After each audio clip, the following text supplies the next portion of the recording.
and welcome to Let's Talk Cruising with Pete and John. I'm Pete and I'm in the UK. And I'm John and I'm in the United States. Hi John, how are you?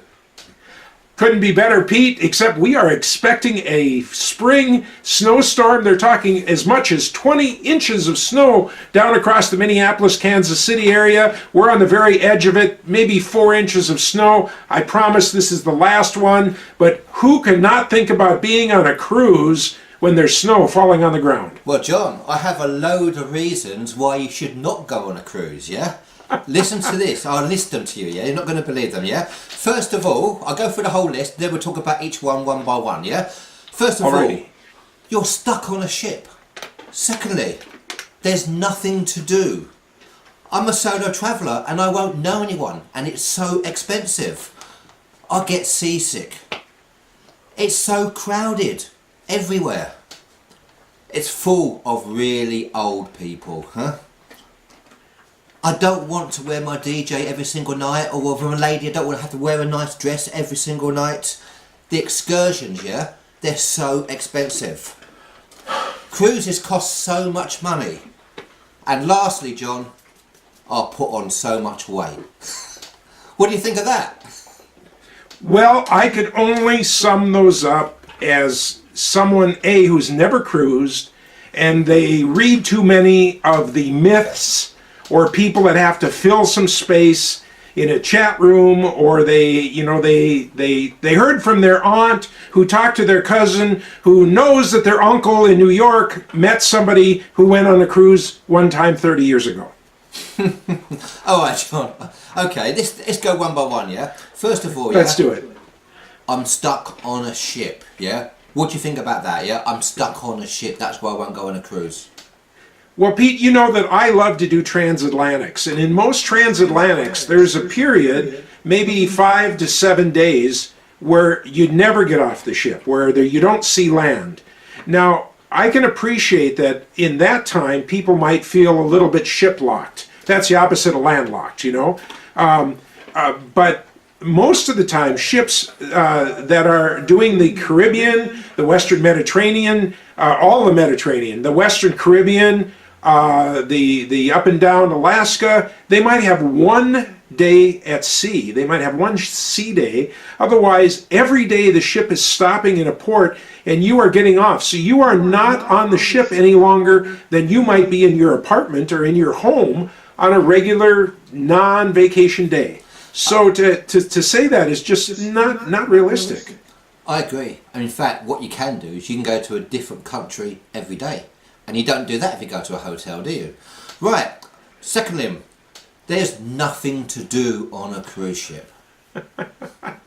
I should have gotten out, you know, Pete, every day they publish like a newspaper, and it's about 4 giant sheets folded over of all the things there are to do on the ship that day. It's got a little advertising and stuff on it. Of course, the ship makes money because you do things on the ship. And just a little bit of what there might be to do on the ship that day. They talk about all the exercise opportunities that probably start with 6 a.m. yoga. You can watch the sun come up and be doing yoga. And they probably end with midnight yoga, you know, for those that are so inclined. There are Friends of Dorothy meetings. Now, do you know what those mean? Yeah, I do. Okay, but we need to tell everybody. Those are for those that are in addiction programs of one kind or another. They don't call those programs by name. Those are Friends of Dorothy. I did it wrong. I said it wrong. Those are Friends of Bill W. Those are Friends of Bill. Friends of Dorothy are a different group of people. Hey, John, you've got your first outtake, mate, yeah? I got an outtake for you. I was wondering, John, where you were going with that, mate. and rightfully so. Okay, Friends of Dorothy is from The Wizard of Oz, and that's the LBTG, whatever the other initials are that follow on that. Yeah. And that's a group of people that meets on the ship, and they do things in the evening and have an afternoon social and do those kind of things. But then for those that are in the addiction groups, that's Friends of Bill. and they meet at certain times. So if you are in the addiction groups, you will have meetings that you can go to every day. You will not miss getting your chip, for instance, if you are on that program. There is jewelry, learning about jewelry and learning about diamonds. There's, on every ship I've been on, there has been guest lecturers. One's about astronomy, one's about, do you remember when the series was on, what was the show? Not Bill Murray. I don't know. The Rose Line, we're going to cut some of this out. Yeah. The ship where the movie, and not only that, Pete, there's all sorts of guest lecturers that have been on the ships that I've been on. They have science lectures. They have how to fix your computer, or if you're an older person, they'll talk to you about new things that are coming in the world of computers. I mean, at 9 o'clock there's something, at 10 o'clock there's something, there's karaoke, there's bingo, there's the chefs have a competition to see who can carve the funniest or finest fruits, and how do they do the watermelon carvings. And I mean, John, all you're of absolutely right. these kind of I things. mean, there is so much to do. A lot of these ships have fantastic shows you can go and watch. You're talking about Broadway type shows, yeah? West End shows. That's in the evening, of course. They rotate the shows now. It's not the same show at 7 o'clock and 9 o'clock every night.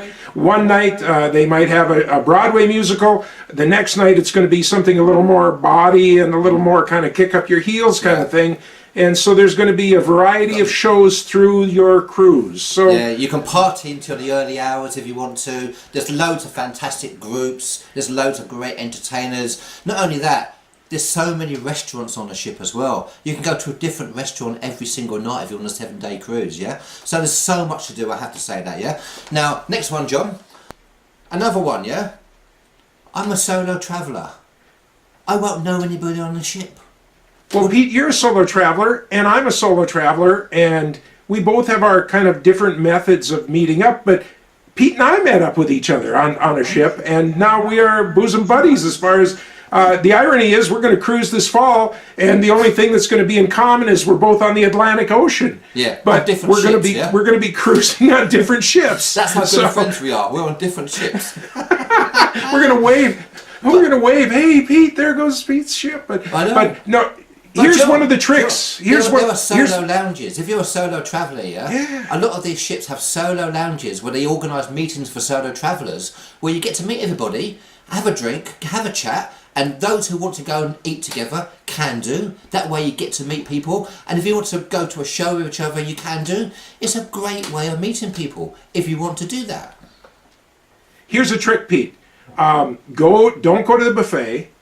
Go to the restaurant that has a sit-down breakfast and tell the maitre d', the gal at the door, it's usually a gal at the cash register, that you'd like to sit with someone. By the way, half the people do. This is not, you're not like being unusual or being weird when you do that. And she'll just have you stand aside for just a moment. These are smart people. They're going to match you up with people like by age, by probably where you're from, or at least, you know, they're not going to put you with like somebody who only speaks a wacky different language, but they're going to try and match you up with somebody. You're going to be sitting at a table with 5 or 6 other people, and I'm telling you, within the hour of having breakfast, you're going to have made 5 friends. You do that 2-3 days in a row, and you're not going to come back to us and say, I didn't know anybody on the ship. I have to say, I think cruising is a real social thing. People want to talk to you, which is great. It's a great way of meeting people. Another one, John, people go, oh, I don't want to go on a cruise. I'm going to get seasick, yeah? I mean, okay, you might get seasick, but you can make your life easier. For instance, book a cabin in the middle of the ship, yeah? That gives you the best opportunity of the ship not going to rock so much, yeah? That's a Well, really look at good- my arms. Look at my elbows, Pete, and look at my fingers. See my elbows going up and down a couple Yeah, inches? yeah, yeah. And my fingers are hardly moving, right? Mm-hmm. So there's the middle of the ship compared to the ends of the ship. Now, I promise you, a ship doesn't move as much as my elbows are moving. A ship moves just a little tiny bit. But you can see the difference there between my elbows and my fingernails. Yeah, I can. So And that's also- the difference of a midship. And also, John, a really good idea, yeah? I mean, if you are worried about getting seasick, why not book a taster cruise for 2 or 3 days? There are plenty of cruises that go for 2 or 3 days, and that way you can find out how it goes. Exactly. I guarantee you'll be back. Another one, another thing that people say all the time, yeah, I don't want to do a cruise, yeah? because it's crowded everywhere. There's just so many people on the ship. There's nowhere for me to move. There's nowhere for me to sunbathe. Do you agree with that? You do have to pick your cruises a little bit for that. If you're going on spring break in the Caribbean, you're probably going to be a little bit busy. But you know, I came across the ocean on my favorite boat, which is the NCL Epic, and there's a floor number 18 is not even advertised. You got to hear about it from somebody else. 18. And floor 18, and you only get to it by being on 17, and then you got to go to another elevator and push a button, which would take you, if you had the right pass key, could take you up to the Haven, the private floors. But there's a stop off in between where it's half the ship, and there's at any given time there, if it's busy, and understand it's some hundreds of feet long, and there's 40 or 50 people up there. You can go read a book, you can go be on your iPod, you can go get some sun. You are all alone, there are no kids, and every ship's got a little hideaway like that. You just kind of got to ask for it, but don't ask too loud. Another tip also is that when everyone gets off the ship at a port, if you don't want to do an excursion, stay on the ship. You'll have it literally to yourself almost, yeah? So that's another And way that's of doing me, it. yep. That's me, Pete. I've been off on all the ports, and so for me, I'm a ship guy now, and I just enjoy it. You can shoot a bowling ball down the hallways most of the port days. Yeah, and make sure you book your restaurants in advance. You know, there's loads of restaurants, there's loads of dining, and so it's never as packed as you think it is. I really think that, yeah? Okay, John, this one's for you, mate, yeah? It's full of really old people. Well, of course, if you're 12 years old, the answer is yes, it is. If you're 40 years old, well, there's a lot of people that are older than you, but not so many. The older you get, now that I'm in my 60s, I can tell you that there's a whole lot of younger people on the ship than there is older than me. And statistically, that's not the case anymore. The idea of the old people saving up to their retirement to cross the Atlantic on the the equivalent of the Titanic or the Queen Mary is past. And ships are completely now multi-generational. Even on the transatlantics, there was 40 to 80 children. And they, of course, you hardly ever saw them because they were in the kids section, but they would come through on Halloween. They all got all painted up and did a parade and came through the ship, and we saw them all, and it was really fun. But it's very multi-generational now. And it is, too. There's a lot of times that there's a daughter traveling with mom, or even a grandson traveling with his grandfather, and a lot of 40-somethings and a lot of 50-somethings. So, you know, unless you're 21, and then we've got a ship for you for that too, but then you're going to be looking more at the Caribbean, down the coast from California, and of course the Mediterranean cruises, definitely geared for some young people. And we have our friend Emma, of course, who runs a Facebook page called Cruising Isn't Just for Old People. She's 25 years old, and she has a fantastic time with all her friends. She loves it. That's so right. it's not just for old people like you and me, John, huh? That's right. I don't want to have to wear a dinner jacket every single night or a really nice dress. I mean, okay, I'm not going to really wear a dress, am I? But you know what I mean. Well, and you don't look good in a dress, Pete. Let's just get that on the table right now. You do not look good in it. But no, it's a valid question because, again, we're expecting that dressing for dinner is required. If you're on the Queen Mary, it is. There's no blue jeans after 5 o'clock. That's one of the Queen Mary, all of the Cunard line rules. Anywhere else, you are free except no tank tops, no men's cutoffs. Norwegian will kind of ask you to dress a little nicer in the formal dining rooms, but it's kind of casual dress up, if that's a phrase that I can use. If you're looking sharp, nobody's going to say anything to you.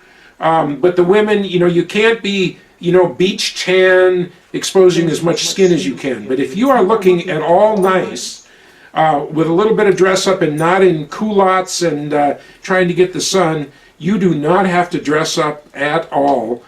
You will see everything, and also every night you will also see people that do dress up every night, and they kind of stick out a little bit, Pete. And you want to know a secret? Go on. I'm one of those. Can I tell you something, John? So I dress for dinner every night. Every so often, I like to dress up. But other times, I like to stay in my shorts and just hit the buffet. So you don't. And that's have to okay. dress And up I know you like do that, and that's cool. But for me, one of the joys of cruising for me, no matter what ship I'm on, even if I'm on Carnival, I enjoy that 4 o'clock heading back to my cabin. I take a nice shower, I shave, I put a little something in my hair to try and cover up the no hair spots. And that's my joy of cruising. But I'm telling you, I stick out like a sore thumb, me and my group, because people are dressed relatively sharp casual, if that's a phrase we can use. Another one, John. They say also that one of the things that people they hate, they say excursions are so expensive. So you are stuck on a ship. Are excursions that expensive? If you want to swim with the dolphins on a private tour, the answer is yes.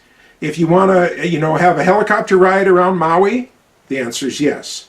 But there's a whole lot of things that you can do that are reasonably priced. Like we went on a glass bottom boat in the Caribbean and just had a wonderful day. And at the time, now this was 5 years ago, it's gone up a little bit, but at the time that was in the $40 range. Ronnie went not scuba diving, but like helmet diving, where they put a big helmet over his head, and it was the killer excursion that he's ever been on. And that was not the only stop. He did that, and then they went to an iguana park. They had like 3 stops on that trip. It was most of the day, but the underwater with the helmet thing was overwhelming to him, and it was in the $140 range. Wow. So that to me that's not expensive. And if you're going to go swim, John, you don't need to book your excursion from the cruise line. You can get off the cruise ship, yeah? And when you walk into most ports, there's loads of vendors there that you can talk to. And one of the easy things is to do, just do a tour. Jump on a tour bus. It's really cheap, and you get to see your local island if you're in the Caribbean. Right, another thing, John. They say cruises. I can't do a cruise. They cost thousands. They cost so much money. I mean, do you think that prices have come down? First of all, if you want to do the thousands and thousands of dollar cruises, please call my travel agency. We'll be happy to book you. But as you know, Pete, and we're talking about this on your Cruising for Solos channel. Cruises for Solos, yeah. Yeah, and you're going to see the runner on it here on the bottom of the screen, but even for single travelers where you're paying what's called a double supplement, you're paying for 2 people in a room even though you are one body. There are times when it's hardly $100 a day, and that's for one person, which really 2 people can get on that rate. You have to watch your deals. You have to you can't say, well, I've got 2 weeks in September and that's my only time. Then it might cost you a little bit more. But I'm telling you, Pete, cruising is the best vacation opportunity in the world. I will sit across the table from anyone and challenge them on that. And we can book you skiing in the mountains in Switzerland, France, Austria. We can send you to Australia. We can send you to Hawaii. We are a full-service travel agency. But I'm telling you, if you have a box and it contains this much money and you say, give me the most bang for my dollars, I only have one answer. And Pete, guess what that answer is? Cruising. And there's loads of great ways of doing it, guys. Because not only that, you can, research first of all. If you research for the prices, if you book really early or really late, you get the best deals. And there are loads of these group cruises out there where you can become part of a group and get a great deal. Last one, John. The very, very last one. This is probably for me, yeah? I can't do a cruise. I don't want to do a cruise because I'm going to put on so much weight. I mean, John. If you go to Mama's house or Grandma's house and you stay there for 14 days and you don't leave the kitchen, you might do the same thing. This is where you have to balance your day. You have to balance your day and you have to choose what you want to eat. I can tell you that, Pete, you can see that I'm a big guy and I eat way too much. I should be in Overeaters Anonymous 7 nights a week. But here's the deal. Surprisingly, I never gain weight on a cruise. Wow, I'm impressed. I have to admit, I do gain a few pounds, John. And don't forget, there's also a gym. every cruise ship has a great gym on it, so. And here's another secret, Pete. I never go to the gym on a cruise. Are you kidding me? They wouldn't let me in the gym. They don't have a ticket that's, I'm joking, but you know, it's just that I am out, I'm walking, I walk from the point to the front of the ship to the tail of the ship. I do it over and over again through the day. I personally avoid the buffet because I have low self-control, so I'm ordering off the menu and I eat my plate of food. I watch the kind of alcohol that I drink because there's some alcohol that not only has alcohol in it, but it has a lot of sugar in it. A few guidelines and you will not gain weight on your cruise, or you can go and, you know, you can walk in through one door and walk out through the double doors at the back end of the ship, but you can still do that at Grandma's house, so you can't use that as an excuse. Absolutely. Well, hopefully we've dispelled a few of the myths of the reasons not to cruise, yeah? Because I think both you and me love cruising. So, thanks, John, and thank you guys for watching Let's Talk Cruising with Pete and John. If you're watching on YouTube, please subscribe to us. If you're watching on Facebook, please like our page. Thanks, John. Good to see you, Pete. Thank you very much. We'll look forward to another show. And as I said, the best opportunities to get big bang for your dollar is cruising. Talk to your local travel agent. If you don't have one, get a hold of us. We will get you on a ship.